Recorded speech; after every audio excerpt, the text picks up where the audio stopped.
Alright, MrSotko here, and welcome back to another Wargame Red Dragon replay. And today is a 1 vs 1 against our blue 4 player, Kebakiller, and our red 4 player, all the way up yonder, Rozen the Rapist. A pretty funny name, I suppose. But we're going to speed it up to about 10x. And the reason is because their game really doesn't start for a good couple minutes. And this phase is just the players picking what they want before the game actually begins, and they're allowed to move their units outward. And so we'll speed it up just a little bit until some of these units get a little ways across the map. There we go. We're just going to pause it and go back to 1x.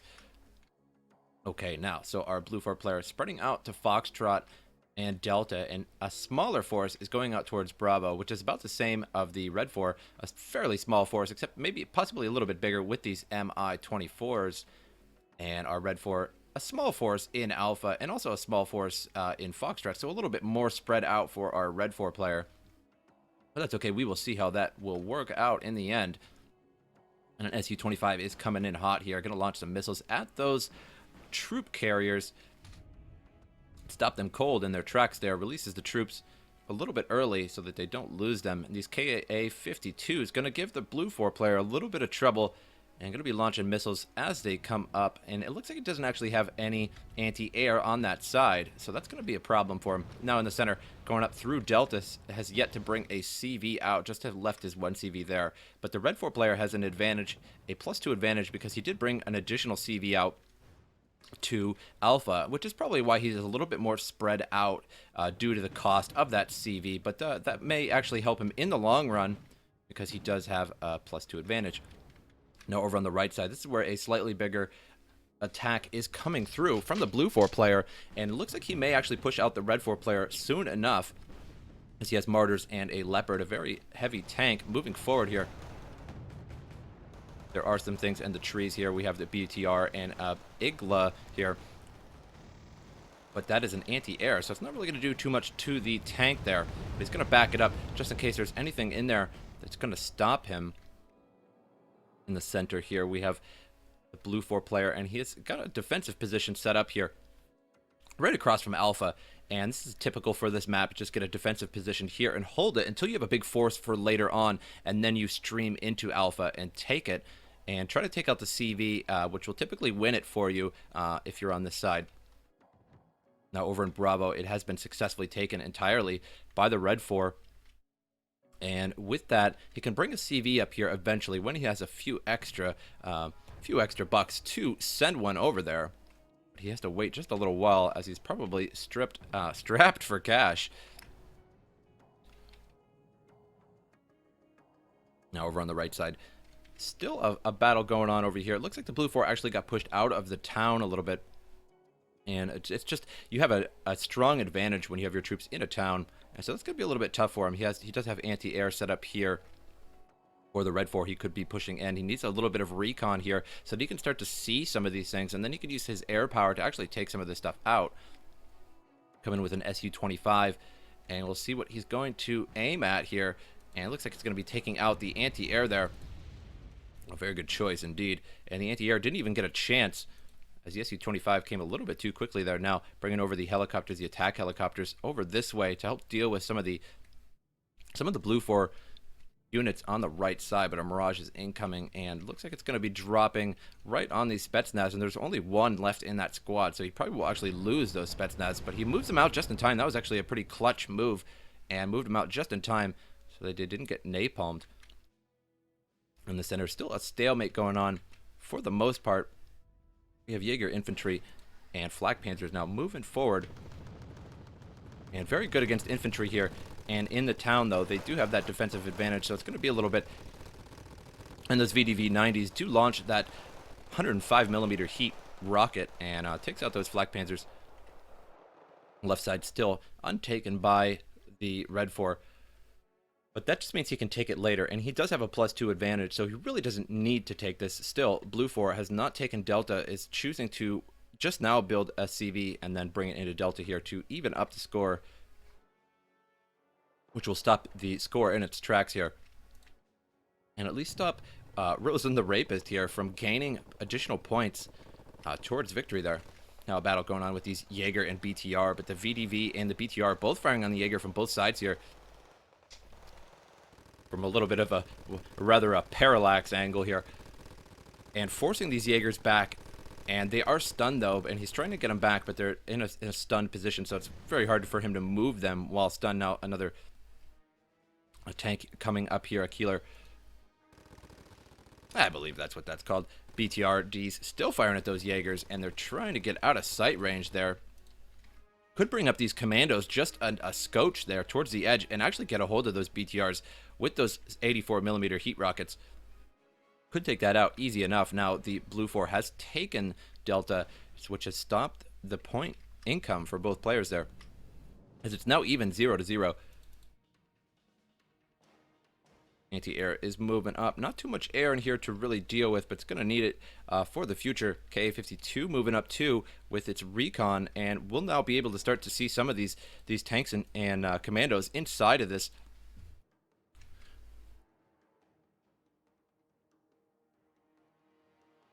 And with that, should be able to start attacking, but doesn't really have too much over here to attack with. So in Delta, again, pretty much a stalemate here. Neither side really wanting to push into the other side here, as they'll just get pretty much destroyed moving in. Although I'd say the Red 4 has a slightly less stronger force in the center here. Just has these VDVs.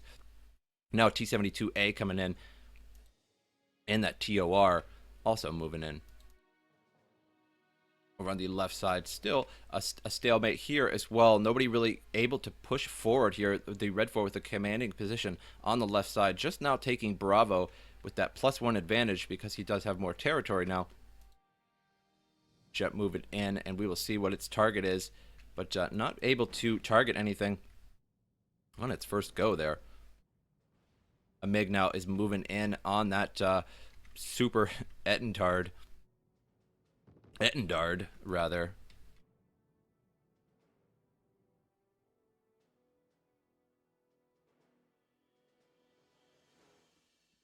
Over on the right side, we have a Ka-52 moving in. That recon moving in just a little bit closer to get a good view of this tree line here.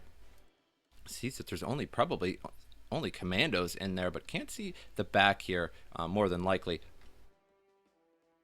I'll bring in that Ka-29, and it's coming right towards these commandos. Can use those 80mm cluster rockets and force these away or destroy them entirely. MiG-27 also moving in and takes out those commandos in a quick hurry there. Mirage moving through and tries to take out that Ka-52, but it looks like it wasn't successful in that and loses that Mirage to some anti-air as it flew through the region. MiG-27 not acquiring a target, probably just going to have to evac out of there. We have some anti-air troops now moving across the map just to bring some extra anti-air in this region, as there's many helicopters and the MiGs flying over pretty much constantly. MiG coming back the other way, trying to choose a target, and looks like he's going to hit the Leopard there and takes it out entirely. That was a success on the MiG's part. Now the Ka-29 moving a little bit too close here. Looks like he's going to get taken out by that VAB and the Keeler there. But actually not losing too much health there. About 3/4 health still left. But the anti-air, the Mistrals, have been dropped. And we'll take it out very soon here, probably within the next shot, unless they miss. Indeed, now takes it out. Going to crash into the ground there. And going to move those up, as they're going to have to walk all the way across the field. Going to take them a little while to get up there. Red 4 is pushing in on the Blue 4 side of Foxtrot here, pushing all the way down the forest here. It needs to get all the way down here, about to this tip or this tip, but that is the least amount of room that he would have to walk across in open territory. So he needs to get all the way to the edge there before you can go into this town here. But there are some commandos, recon commandos over here, so he will see these as soon as they get close enough to the edge, and he'll know that that's going on. Maybe he can do something about that. Have to bring over some additional troops to stop those Morskayas from getting in there. There are 15 of them. They do have 83mm heat rockets, so bringing tanks probably would be the best idea, unless you could see them from very far away with this recon. But even still, they could easily just move back into the forest, and should you bring your tanks in there, just going to get destroyed by those heat rockets. So now backing up so they can no longer be seen by those recon and getting out of there. Still, both players just aligning forces along here, each side defending. Red 4 really doesn't need to push in on either of these sides here, as he owns the majority of the map on that side, so it doesn't really need to push into Delta. It just wants to take over Foxtrot. If he can take over Foxtrot, that will pretty much be GG for our Blue 4 player. He won't be able to really handle that. Now Ural and a CV indeed coming in. So he's going to try and take this from him, as our blue 4 player does not have any CV in this area, so he's not going to be able to control this area. So as soon as this CV gets in for the red 4, it's going to take over Foxtrot, and that's going to be a big blow to the blue 4 player. It's going to have a +2 advantage on the red 4 side, and he's already down 0 to 500 compared to 195 out of 500. So it looks like trouble for our blue 4 player coming here. Going to need to react to that as soon as possible. He's bringing his own CV at the same time, so he's trying to. Both players are trying to CV this at the same time, and with both players trying to CV it, it will just be neutralized. But we will see who can hold it for the longer period of time. Indeed, still a good stalemate going on over here. The red 4 owning all that side. No need to push in. No need to lose troops on that side, as he's currently winning and just needs to get a defensive stance rather than an offensive stance. Horse guys are battling out with these commandos, and I believe the commandos will probably end up winning this out, as the Morskaya are just in the woods where the commandos are indeed in the town. We have a Panther in the air shooting the cluster rockets at the Morskaya, so they're just gonna have to get back and get hidden once more. Now the Foxtrot was taken temporarily by the red 4 player, but at the same time the CV had stopped for the blue 4 player and re-neutralized it. So we'll see who can take out each other's CV, and it looks like red 4 has a little bit better position through here and should be able to push through sooner or later here. Just probably working on a good force and sending additional forces down here, and whenever he has the money to do so. Now sending down some AA here, some radar rockets. Got to watch out for those radar rockets. Got to turn them off as you're moving across the map. Don't want to get hit by anti-radar missiles. Su-24 moving across, dropping bombs, knew exactly where that CV is, and destroys that CV. That was a very good bomb run. Very good that he noticed that, and Mirage was moving in to counter that that bomber, but was a little bit too late for that Mirage. Wasn't out in time, and such a good bomb. Knew exactly where that CV was. Had to be about right there, and possibly had seen it with his BTR and his troops up here, but that would be quite a distance to see.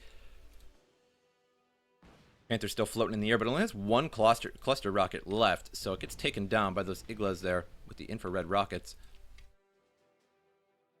Now red 4 owning Foxtrot, so blue 4 in a little bit of trouble here. The +2 for our red 4 player, +0 for the blue 4 player. Still no points for blue 4,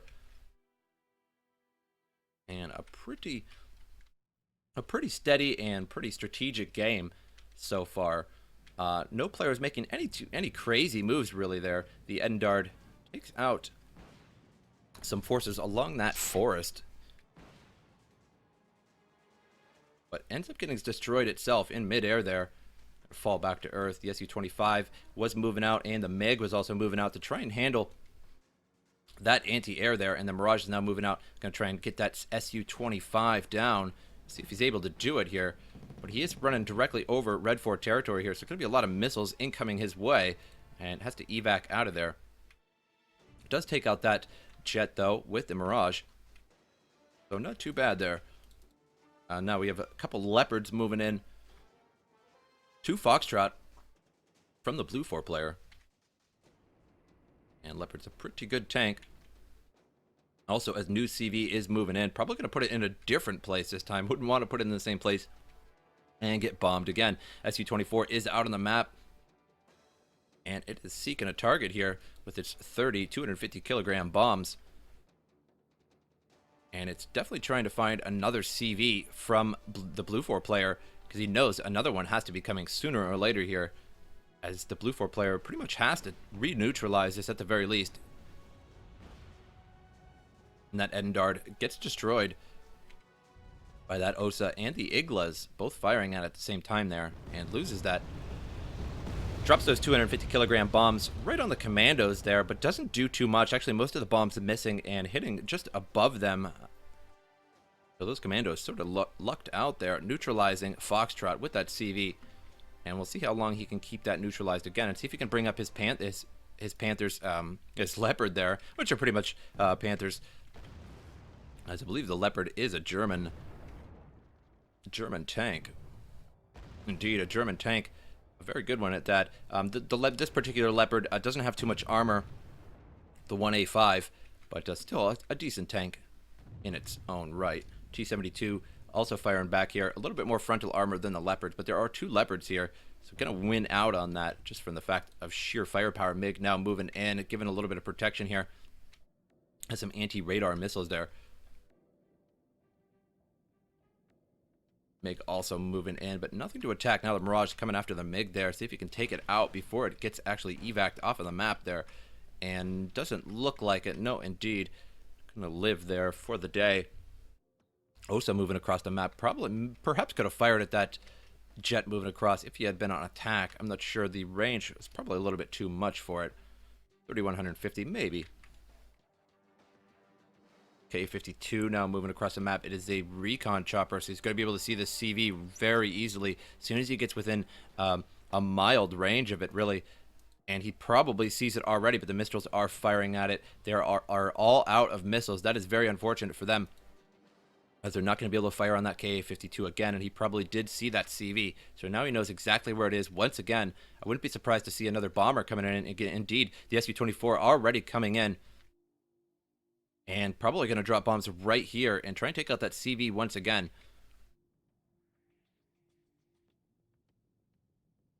But no, going off the other way. Perhaps he's trying to get a better advantage around there. And our Blue 4 player GG'd out, leaving Rozen the Rapist, our Red 4 player, our victor of the day. And hope you guys enjoyed this replay, and I will see you guys next time.